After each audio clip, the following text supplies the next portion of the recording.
शराब घोटाले को लेकर ईडी की तरफ से सीएम केजरीवाल को छठा समन जारी किया गया है। आज पूछताछ के लिए आज सीएम केजरीवाल को बुलाया गया है और पेश हो सकते हैं। आज सीएम केजरीवाल पेश होना है उनको।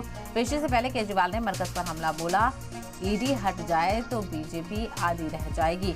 तो हालांकि 6 इससे पहले जो 5 समन है वो केजरीवाल को जारी किए जा चुके हैं, जिनमें वो ईडी के समक्ष सामने पेश नहीं हुए हैं और एक बार फिर से छठा समन जारी करके आज पूछताछ के लिए दिल्ली के सीएम अरविंद केजरीवाल को बुलाया गया है।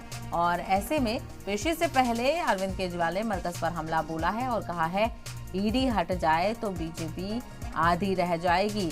तो ईडी का इस्तेमाल करने का इल्जाम यहाँ पर लगाया गया है और कहा जा रहा है कि जो ईडी की कार्रवाइयां हैं वो बीजेपी के कहने पर देखने को मिल रही हैं।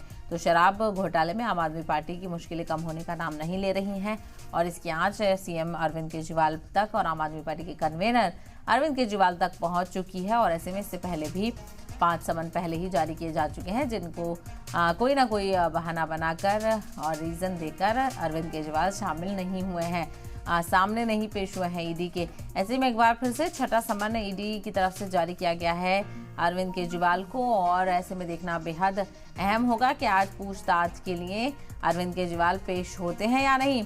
तो वहीं पेशी से पहले आज जो पेशी होने वाली है उससे पहले ही अरविंद केजरीवाल ने मरकज पर हमला बोला है और कहा है कि ईडी हट जाए तो बीजेपी आधी रह जाएगी।